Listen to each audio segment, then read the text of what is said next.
Bonjour et bienvenue. Je suis Jeanne et vous écoutez Basilic, le podcast indépendant consacré à l'environnement et aux initiatives positives. Depuis 2017, je donne la parole à celles et ceux qui façonnent le monde de demain. Dans ce podcast, on parle d'écologie bien sûr, d'activisme, d'entrepreneuriat, de bénévolat. Mais avant tout, on écoute. On écoute les invités nous raconter leur parcours, leurs projets et surtout leurs rêves. Si vous faites partie des fidèles auditeurs et auditrices, n'hésitez pas à laisser un commentaire et des étoiles sur la plateforme d'Apple Podcast. C'est la meilleure façon de soutenir mon travail. Vous pouvez aussi me rejoindre sur les réseaux sociaux, @BasilicPodcast. Et maintenant, place à l'épisode de la semaine. L'épisode du jour est un véritable conte de fées, une histoire qui ne semble exister que dans les livres. Mathilde et Tiffaine se sont rencontrées sur Instagram suite à des échanges interminables à propos de l'éducation sexuelle donnée à nos enfants et à la piètre qualité des ouvrages proposés. C'est l'envie de proposer un ouvrage juste et de qualité qui ont poussé ces deux femmes à créer les petits illustrés de l'intimité. L'une est sage-femme, l'autre professeure d'art appliqué, et toutes deux ont réussi un exploit. Imaginez un ouvrage clair et précis tout en étant ludique, à destination des enfants dès 6 ans. Aujourd'hui, je reçois Mathilde qui nous raconte cette folle aventure. Je vous souhaite une très belle écoute. Salut Mathilde. Salut. Comment vas-tu ? Eh ben bien, très très bien. Génial, je suis ravie de t'avoir ici à Annecy pour te tendre le micro enfin, depuis le temps qu'on en parle.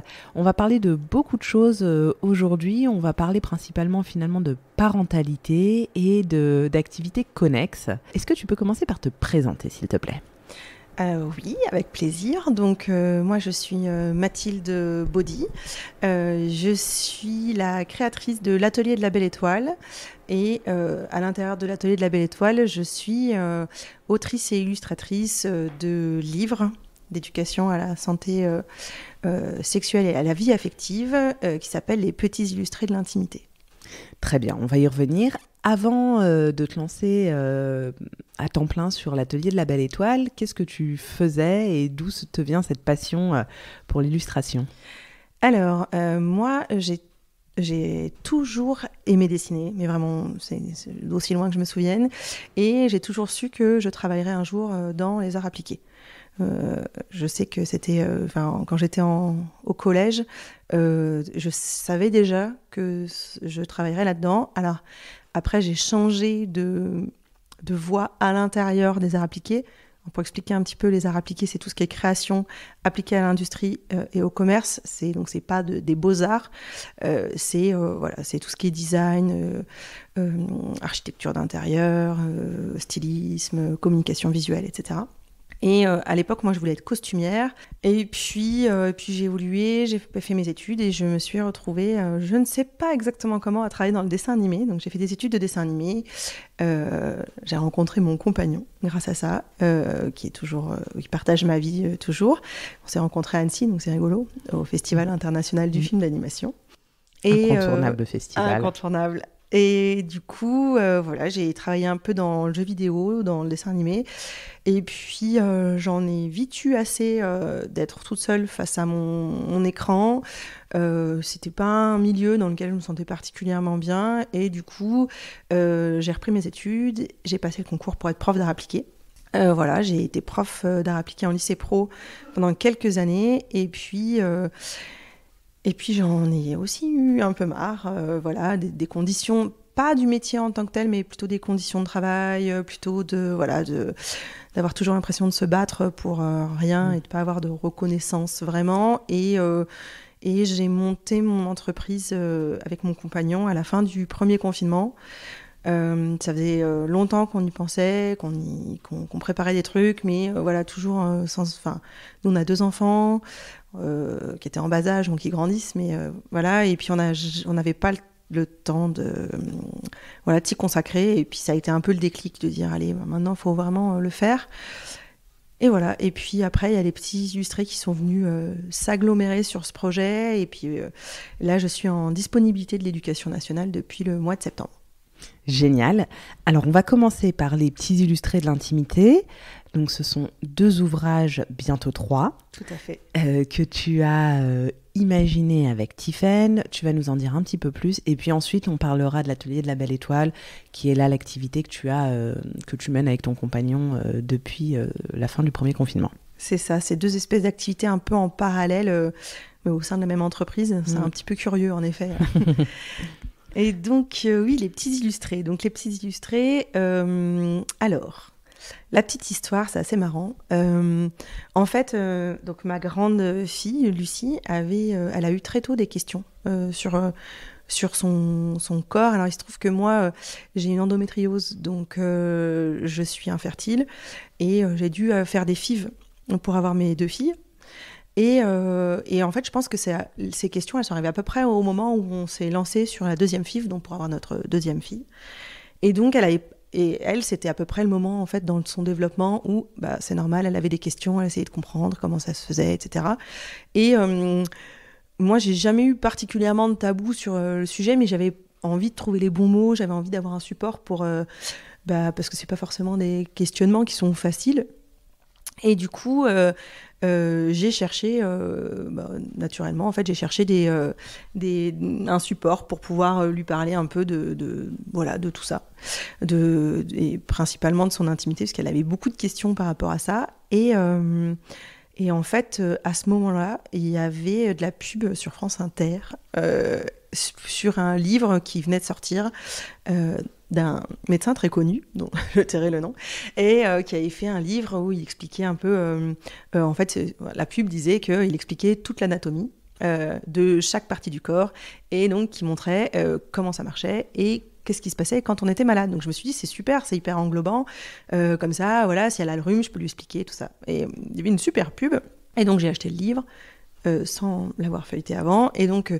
je reçois le livre, on commence à le lire ensemble, et là, on arrive sur la partie du sexe, et je me rends compte que, sur le dessin, sur le schéma, et dans le texte, il y a marqué que les petites filles, elles ont qu'un seul trou, et qui monte jusqu'à la vessie, et que s'il y a un problème, c'est qu'elles se sont pas bien lavées. Et là, je me suis dit, wow, mais c'est pas du tout ça que j'ai envie d'expliquer à ma fille, en fait. Enfin, puis comment je peux lui expliquer comment on fait les bébés, etc. C'est impossible, on fait pas les bébés dans la vessie. Enfin, voilà, donc j'en ai parlé sur Instagram, un peu en mode choqué.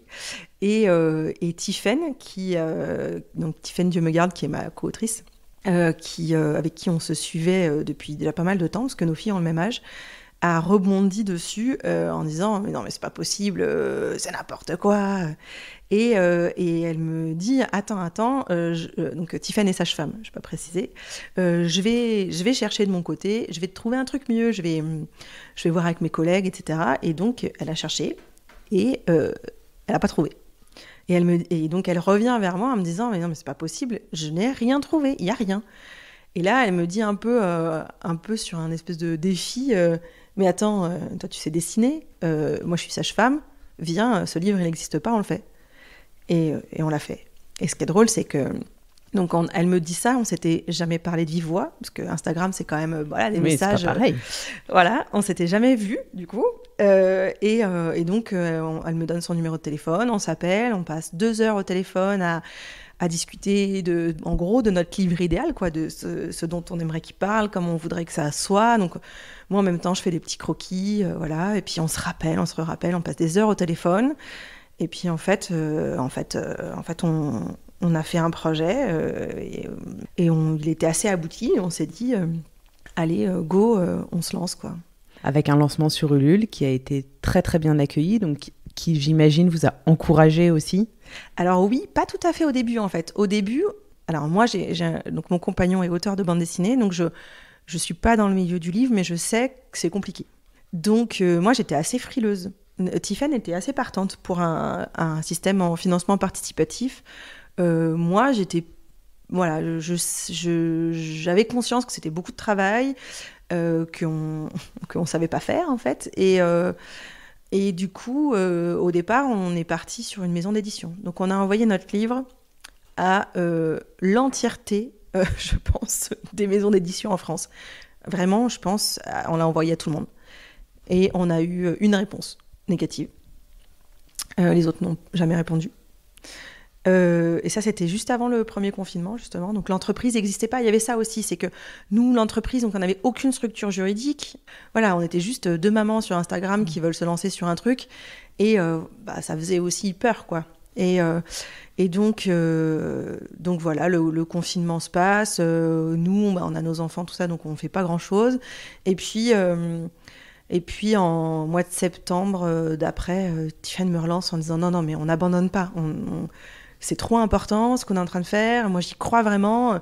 Moi, j'étais... Ça t'avait démoralisé ? Ça m'avait pas démoralisé, mais je pense que si elle n'avait pas été là pour me rebooster en me disant allez, on n'abandonne pas, peut-être que je l'aurais mis de côté sur la pile de peut-être un jour. Et peut-être que ça serait toujours resté sur cette pile-là, quoi. Mais voilà. Et en fait, il se trouve qu'en parallèle, on crée l'atelier de la Belle Étoile avec Romain. Donc, on avait la structure qui permettait de... On était en train de faire les statuts, donc j'ai dit, mais au dernier moment, on rajoute maison d'édition dans les statuts. Et puis, heureusement, voilà. Donc, et voilà, Puis c'est pareil, le lancement, c'était un grand n'importe quoi. On n'était pas du tout organisé. Moi, j'avais commencé à faire des illustrations. J'ai créé le compte Instagram et puis j'envoie tout à Tiffany, mais Tiffany était de garde. Du coup, elle ne voit pas mes messages et en fait, elle se réveille après sa garde et elle voit tous mes messages, mais bon, elle lit un peu en diagonale et elle dit « Ah, c'est génial !» et tout. Et elle partage à tout le monde sur son compte perso. Mais en fait, il n'y avait rien qui était prêt. Il y avait juste les images étaient postées, mais il n'y avait pas de texte. C'était... Et puis là, super retour. Les gens disent « Où est-ce qu'on peut acheter le livre ?» Mais on n'avait pas lancé le crowdfunding, on ne savait même pas comment ça marchait sur Ulule, on n'avait même pas créé de compte. Enfin, c'était, donc là, en une semaine, il a fallu tout boucler, puis tout en bossant à côté. En parallèle, bien sûr. Donc ça a été un grand n'importe quoi, un grand speed. Enfin, ça se voit quand on voit Moi, je suis retournée sur le crowdfunding, le premier. Les illustrations, les mises en page, c'est dégueulasse, mais tout a été fait en 4 jours, quoi. Enfin, c'était vraiment du gros à l'arrache. Mais en fait, on a rencontré une super adhésion d'autres personnes, d'autres parents qui en fait avaient le même besoin que nous, quoi. Oui, ça répondait à une vraie problématique. Ouais. Puisque sur Ulule, alors je ne sais plus si c'est la première ou la deuxième campagne, mais vous avez dépassé les 50 000 €. Les deux. Les deux. Ouais. Ouais. Donc ça fait quand les même... 3 même, du coup. Oui, les 3, on va en parler. Ouais. Ça fait quand même un sacré paquet d'ouvrages vendus. Ouais, mais c'était fou parce que donc nous, avec Tiffany, un soir au téléphone, mais vraiment en mode à l'arrache, quoi. On a fait un calcul vite fait. Je suis allée sur un site qui faisait des devis en ligne pour l'impression des livres. Et donc, on a calculé vite fait que si on voulait pas y être de notre poche, il fallait qu'on vende 750 livres. C'était précis, 750 livres, c'était la limite qui permettait d'imprimer en offset, etc. Donc, un peu sur le tas, on a fait nos petits calculs et donc on dit, il nous faut 750 livres, donc ça faisait 15 000 €, un truc comme ça, pour pouvoir imprimer... Et puis ensuite envoyer, etc. Donc parce que ça. Donc, oui, ça a un coût. Ça coûte cher. Hein. Ça coûte plus cher d'envoyer le livre que d'imprimer le livre. Hein, donc voilà. Et donc on fait nos petits calculs et on était là, c'est drôle parce qu'on s'était mis d'accord avec Tiffany en disant si on n'arrive pas à 750 livres, mais qu'il en manque quelques-uns, on rajoutera. Puis tant pis, après on les offrira. Enfin voilà. Et puis en fait non, on a atteint les 100% en 3 jours, je crois, un truc comme ça. Et puis on a halluciné, quoi. Et en fait, on hallucine tous les jours. Enfin, franchement, tous les jours, on se dit, mais c'est complètement fou qu'un espèce de défi sur Instagram entre deux meufs qui ont absolument aucun lien avec le monde du livre, qui font le truc complètement à l'arrache, se retrouvent à vendre, je sais pas, on en est à presque à 35 000 livres vendus du premier tome, quoi. C'est hallucinant. Enfin, moi, je m'en remets pas parce que j'étais à 2 doigts d'abandonner et j'aurais jamais imaginé. Enfin, moi, je connais le milieu du livre par Romain sans y être, quoi. Mais je sais que en auto-édition, la moyenne et encore plus dans le livre jeunesse, une moyenne de vente, c'est 300 livres. C'est pour des gens qui sont inconnus du grand public, c'est 300 livres, 3000 livres, c'est génial. Mais 30 000 livres, ça n'existe pas, en fait. C'est fou. Enfin... Et on le retrouve même à la bibliothèque d'Annecy. Et oui. Et il était même mis en avant dans le hall la dernière fois que je suis passée. J'ai failli t'envoyer une photo. Non, mais c'est vrai, ce qui a été génial avec ce livre, c'est qu'on s'est retrouvés avec des gens qui croyaient autant, voire plus que nous, qui sont devenus des aides, des ambassadeurs et des ambassadrices. Et voilà, c'était fou, quoi. On a eu des messages spontanés de gens qui nous proposaient de l'aide pour la relecture, qui nous proposaient des contacts, qui nous proposaient des numéros dans la presse, en disant ce que vous avez fait, c'est super. Et en fait, il faut voilà, je sais pas, il y a eu une espèce de, comme on disait, d'alignement des planètes, quoi, un truc un peu fou où vraiment ça fait du bien, parce que c'est vrai qu'on a tendance à, moi, en plus, avec ce qui se passe aujourd'hui, etc., de voir qu'il peut y avoir une entraide comme ça de gens parce que juste ils y croient, parce que juste ils ont... Parce que le projet leur parle. Parce que le projet leur parle, moi, ça m'a fait beaucoup de bien. Je se remets un peu à croire en l'humanité, c'est chouette. Et alors, de quoi est-ce qu'on parle dans ce premier ouvrage ? Alors, on va faire dans l'ordre chronologique, ce sera sûrement plus simple.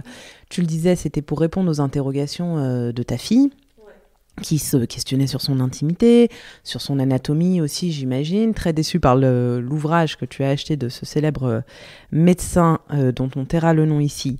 Tu as souhaité, avec donc Tiffaine, proposer un ouvrage qui soit accessible à toutes et à tous.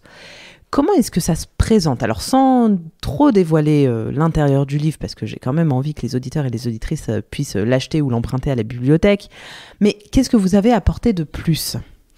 Alors, en fait, donc, au départ, on voulait vraiment faire un livre anatomique. C'était l'explication de comment est-ce qu'on est fabriqué. Voilà, qu'est-ce que c'est, comment ça marche un sexe. Voilà, on est parti un peu de l'idée de on va faire pour les tout petits.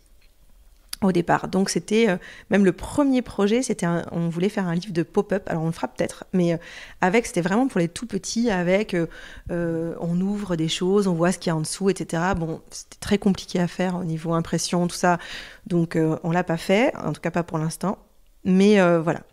Et l'idée, c'était vraiment de faire une partie anatomique. Donc nous, ce qu'on s'est dit, c'est qu'on part de ce qu'on voit. Voilà, on part de ce qu'on voit et on remonte chaque élément de ce qu'on voit. Et là où moi j'avais ce problème parce que je travaillais en lycée professionnel et je voyais souvent que les élèves, quand il y a trop d'informations sur un schéma, sur une image, j'en discutais souvent avec mes collègues, en fait, et même quand on est adulte, c'est vachement compliqué de comprendre. Donc l'idée, c'était vraiment de partir, donc au début pour le tome 1 de la vulve, qu'est-ce qu'on voit, à quoi ça correspond, quel est l'organe qu'il y a derrière, parce que tout ce qui est sexe dit féminin, voilà, c'est tout, tout est caché quasiment. Donc voilà, comment est-ce qu'on fait ? Donc en se disant, on va mettre un schéma en couple, parce que c'est le plus simple, mais en mettant à chaque fois qu'un organe, et pas tous les organes. Et c'est ce qui fait que c'est beaucoup plus lisible. Donc le livre se fait à peu près comme ça, il y a toujours le schéma à droite et à gauche, l'explication, avec des mots très simples, et les vrais termes de ce que c'est. Parce que Tiffaine, comme moi, dans nos métiers, principalement elle quand même, en tant que sage-femme, on est confronté très souvent à de la méconnaissance, mais vraiment c'est très important. C'est-à-dire qu'elle dit souvent qu'il y a des gens qui viennent la voir en disant « j'ai mal en bas ». Elle dit « c'est quoi en bas ? En bas c'est vos pieds, c'est quoi ?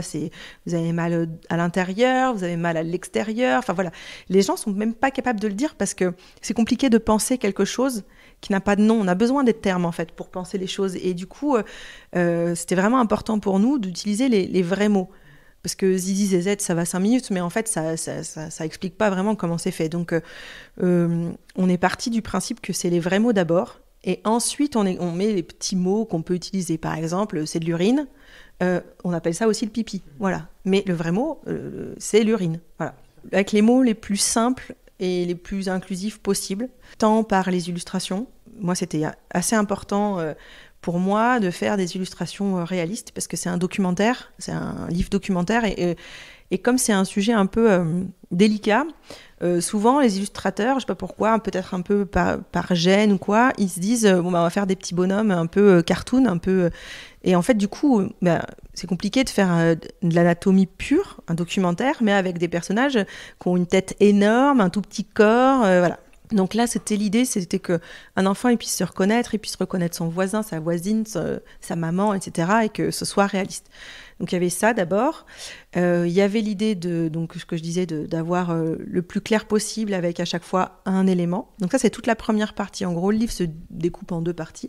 Une partie purement scientifique et anatomique et une partie où c'est plus des questionnements de société. Donc qu'est-ce que c'est que le consentement? Qu'est-ce que c'est que la puberté? Comment on fait les bébés? Voilà, avec plus des questionnements un peu plus sociétal. Et à la fin, des contacts d'associations, d'organismes qui peuvent servir de support aussi, notamment en cas de maltraitance, notamment voilà, le planning familial, des choses comme ça, et une partie lexique avec tous les mots un peu compliqués qu'on pourrait ne pas comprendre. Voilà, donc le premier livre, on l'a construit comme ça. Et puis, très vite, on nous a demandé la même chose pour les petits garçons. Donc, très vite, on s'est dit, oui, il n'y a pas de raison. Et on s'est rendu compte qu'il y avait autant, si ce n'est plus, de méconnaissances. En fait, pourtant, c'est complètement visible quasiment, mais le fonctionnement précis, en fait, on ne sait pas. Tout le monde sait dessiner un pénis. Enfin, je veux dire, un enfant tout petit, il sait faire, voilà. Mais pour autant, comment ça fonctionne et tout ça, on ne sait pas du tout. Puis on s'est rendu compte aussi qu'il y avait énormément d'espèces de légendes urbaines autour de ça. On a eu énormément de retours de parents qui nous disaient, mais en fait, en discutant avec mon enfant, je me suis rendu compte qu'il avait carrément des angoisses liées à ça, dont il n'osait pas forcément parler. Plein de petites anecdotes un peu rigolotes, mais je ne sais pas si on aura le temps. Voilà. Mais, on a le temps, bien sûr. Ouais. Notamment, une maman qui nous avait dit... alors, il y avait une maman qui nous avait dit que voilà, son fils avait eu sa première éjaculation la nuit et qu'il n'avait absolument pas osé en parler, donc il avait tout nettoyé et que depuis, en fait, il vivait dans l'angoisse, mais vraiment une vraie angoisse, de se dire qu'il avait fait une grosse bêtise, que c'était pas normal et qu'en fait il ne pourrait plus jamais avoir d'enfant parce qu'il avait en gros il avait lâché tous ses spermatozoïdes quoi, et que ça ne plus jamais il en aurait. Et en fait en lisant le livre avec lui, il a fondu en larmes en disant mais en fait il était soulagé parce que ça l'a rassuré, il a compris. Voilà, ça l'a rassuré, il a compris. Et pareil pour un autre petit garçon qui était persuadé que à l'école on lui avait dit qu'il avait un gland de lait, un peu comme des dents de lait, et qu'un jour son gland allait tomber. Et sa maman avait beau lui dire que non, mais le fait d'avoir un livre, le livre il a une prestance, il a un truc, voilà, qui lui dit que non, ça n'existe pas. Il pouvait aussi dire à ses copains, ah non, mais ce que tu dis c'est pas vrai. On a eu des histoires d'une petite fille qui était persuadée que du coup les spermatozoïdes rentraient par le nombril. Et du coup, elle avait très peur que du coup, elle imaginait que ça volait. Hein, donc, on imagine un spermatozoïde volant. Et donc, elle avait très peur d'avoir un bébé dans son ventre parce qu'un spermatozoïde allait rentrer malencontreusement dans son nombril. Et donc, on s'est rendu compte aussi en travaillant sur ces livres que le tabou, personne ne dit à un enfant « non, on n'en parle pas, c'est tabou ». Mais le tabou, il se fait parce que, de fait, on n'en parle pas. Est-ce que ces deux ouvrages ont été bien accueillis par les établissements scolaires ? Est-ce que vous avez senti que ça répondait à une demande aussi des enseignants et des enseignantes ? Oui. Alors nous, on s'était préparé un peu à... notamment parce qu'on parle d'identité de genre. Voilà, on s'était préparé quand même à avoir des retours de personnes conservatrices qui n'auraient pas apprécié le livre. Et en fait, non. Alors vraiment, on en a eu au moment du crowdfunding, parce que voilà, le mot sexualité, le mot sexe, c'est compliqué parce que ça a beaucoup de sens. Mais en fait, nous, ce qu'on fait, c'est pas un livre de sexe avec les enfants. Hein, voilà. Non, mais vraiment, il y a des gens qui ont cru un peu ça au départ. Mais bien sûr que non. C'est de l'éducation à la vie et à la santé sexuelle. Donc, on est vraiment sur de l'éducation, sur des choses qui sont à hauteur d'enfant. Et en fait, à partir du moment où le livre est sorti, franchement, non. On n'a pas eu de retour négatif. Vraiment, même même pas à la marge, quoi. C'était vraiment au départ, on nous disait non mais il faut pas parler de ça aux enfants, faut qu'ils restent des petits anges innocents, mais comme si la connaissance de soi allait faire perdre l'innocence des enfants. Enfin, nous ce qu'on dit souvent, c'est très petit, on explique aux enfants le fonctionnement de tout leur corps, on leur explique le nom de tous leurs doigts, et par contre, là, ce sera zizi et zézette pour toujours. Alors qu'il n'y a pas de raison. Enfin, objectivement, les tabous, ils arrivent après. Un enfant, quand on lui explique les choses, c'est ok, bon, très bien, bon, c'est archivé, c'est comme ça que ça marche. Très bien, d'accord. Et il passe à autre chose. Enfin, il n'y a rien d'inquiétant. C'est pas plus compliqué que n'importe quel autre organe, quoi. Et dans les écoles, du coup Et du coup, dans les écoles, pareil, on a eu beaucoup de retours de professeurs qui nous ont dit c'est super. On n'avait pas de support aussi parce que il faut savoir que l'éducation à la santé sexuelle, c'est 3 heures, c'est 3 séances. Bon, en général, c'est 3 heures obligatoires par an à partir de la maternelle. D'accord. C'est rarement fait.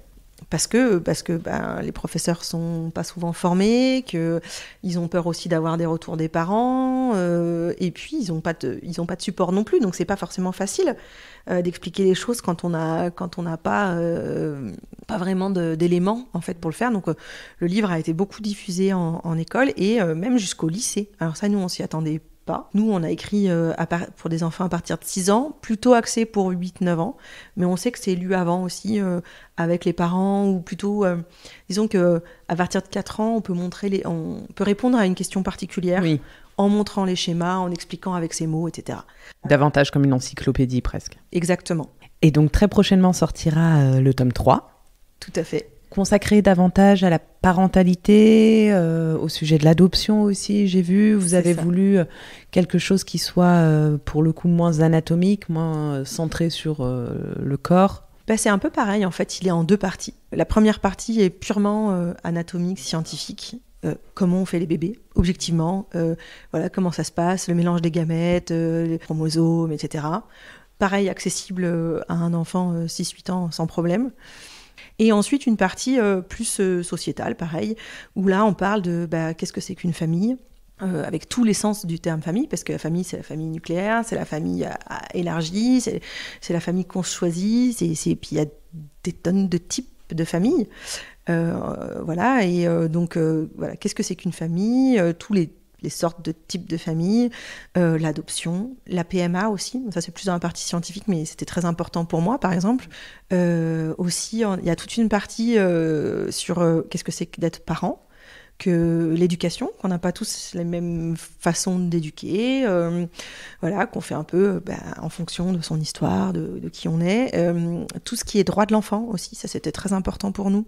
Et puis aussi, qu'est-ce qui se passe quand ces droits ne sont pas respectés, qu'est-ce qu'on peut faire. Voilà, il y a tout ça. C'est, je pense, celui qui a été le plus difficile à écrire. J'imagine. Et on est assez fiers de ce qu'on a réussi à faire sur ce 3e tome qui est très complet, qui est assez dense. Et voilà, donc il sort en librairie le 19 mai de cette année, donc 2022. Et les personnes qui ont participé au financement participatif le reçoivent avant. D'accord. Voilà. Ok, super. Bon, on sait ce qu'il nous reste à faire, nous rendre en librairie le 19 mai pour l'acheter.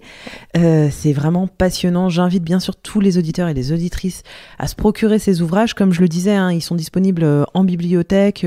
Nous, à Annecy, ils ont plusieurs exemplaires. Ça doit être le cas dans plein d'autres bibliothèques de France.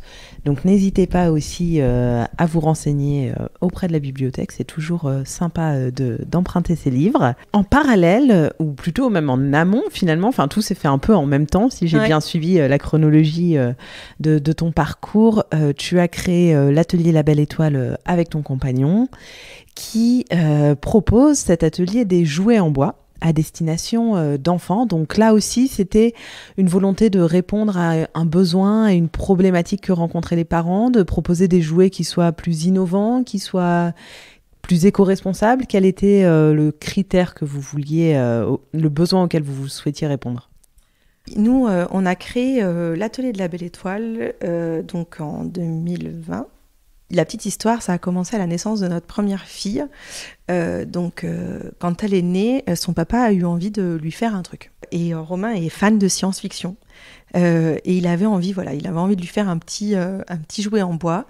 Et il a créé notre premier jouet qui s'appelle Albert, parce que on allait habiter sur Albertville. Et puis, il avait envie nous, on avait très envie d'éviter les jouets en plastique, de faire attention ça fait longtemps qu'on fait attention à la façon dont on consomme, qu'on essaye vraiment de faire au mieux, même si c'est pas toujours évident. Et en fait, souvent, il était super déçu, en fait. De pas trouver dans les jouets en bois, c'était beaucoup des trucs traditionnels, les couleurs étaient un peu moches, ou alors c'était pas du tout du Made in France.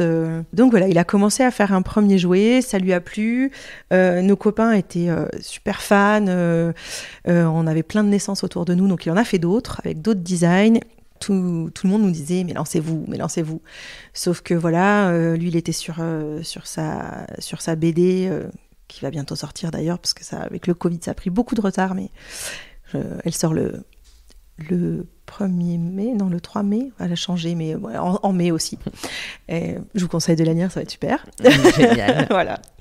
Il avait un peu de temps, il y a eu le confinement, on s'est dit, il y aura jamais de moment meilleur que ça pour arriver à se lancer. Donc, ça a été formation express. Nous, on s'était outillés au fur et à mesure, un peu pour faire pour les copains et tout ça.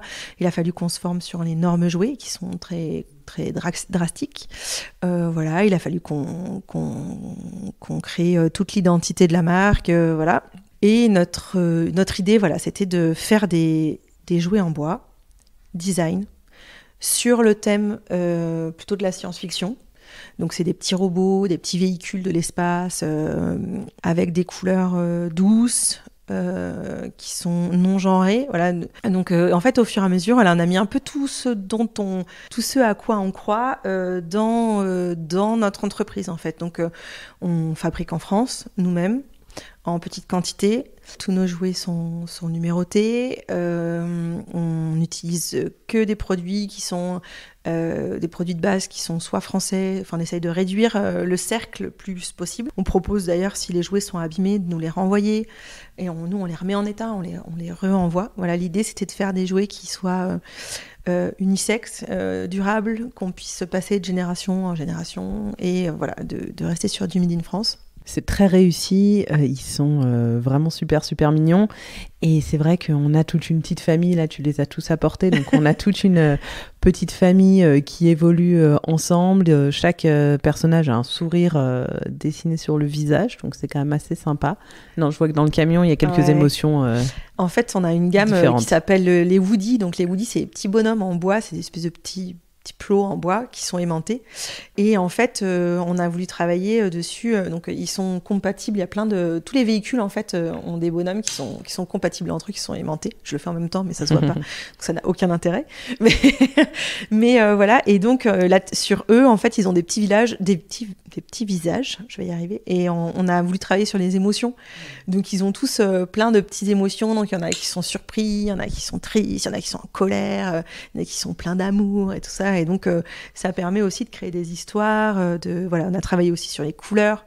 On a un petit camion qui a des petits trous, et on met les bonhommes ils ont la même couleur sur leur tête que dans les trous. Donc, l'idée c'était vraiment de travailler sur il y a la motricité fine, il y a tout ce qui est imagination en fait, et on se rend compte que ça marche super bien. Dès qu'il y a des enfants qui arrivent à la maison, les jouets ils sont en bas, ils se ruent dessus, et en fait tout de suite ça crée plein d'univers. Il y a des mélanges, des histoires incroyables qui se passent à base de moitié Playmobil, moitié les jouets. Enfin c'est très rigolo, les enfants. Ils sont super créatifs, et l'idée c'était vraiment de leur permettre aussi de développer ça.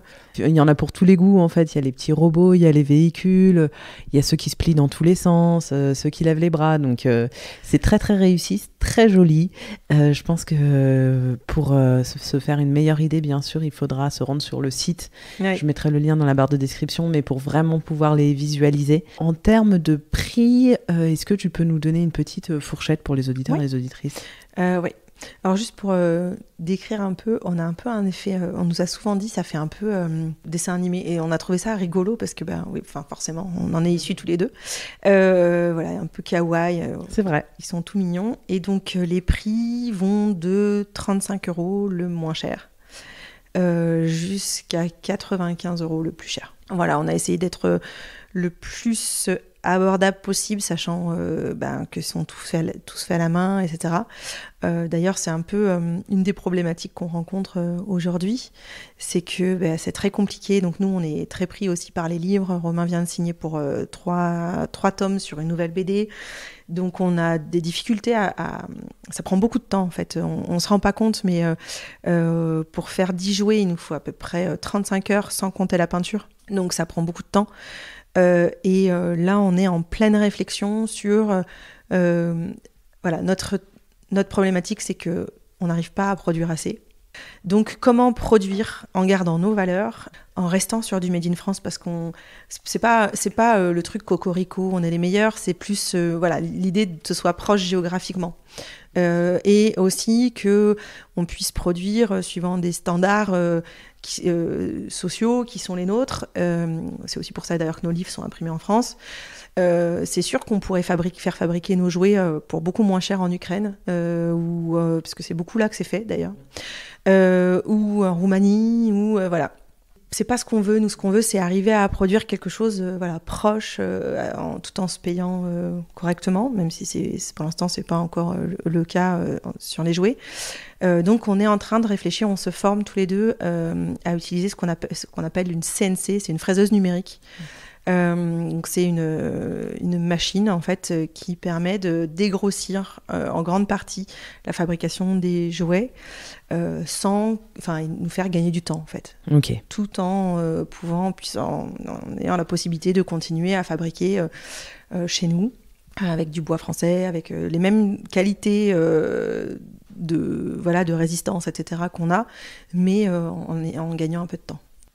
Ça vous permettrait d'avoir un meilleur équilibre. Voilà, aussi, parce que depuis il y a aussi ce sacro-saint équilibre vie pro, vie perso, c'est vrai que depuis qu'on a créé l'entreprise, on bosse comme des malades, non-stop, le week-end, le soir, dès que les enfants sont couchés, et bon, à un moment donné, ça tient les 2 premières années, les 3 premières années, je sais, mais au bout d'un moment, il faut aussi qu'on arrive à se dégager du temps, à souffler un peu, parce qu'on est passionné par ce qu'on fait, on y croit vraiment, mais voilà, il faut aussi qu'à un moment ça devienne rentable aussi. Bien sûr. Donc on est en plein là-dedans et c'est des questionnements passionnants, on est à fond dedans et on espère qu'on va y arriver. Là, la dernière petite voiture là, pour l'instant on n'a pas de nom, elle s'appelle Tut-Tut, donc mes fichiers s'appellent Tut-Tut, donc je ne sais pas, peut-être ça va rester. Celui-ci en fait il est fabriqué entièrement à la CNC.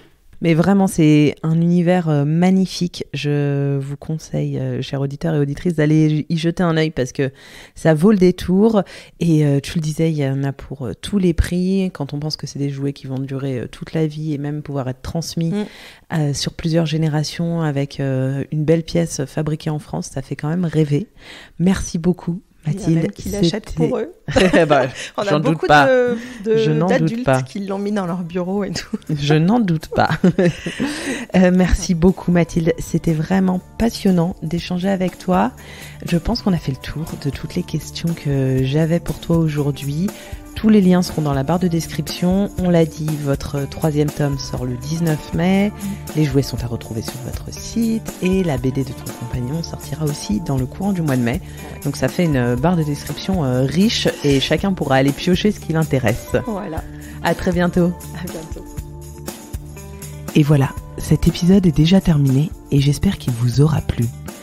N'hésitez pas à consulter la barre de description pour précommander le tome 3 des Petits illustrés de l'intimité et soutenir le travail de Mathilde et Tiphaine. Quant à moi, je vous retrouve la semaine prochaine pour un nouvel épisode et d'ici là, prenez soin de vous.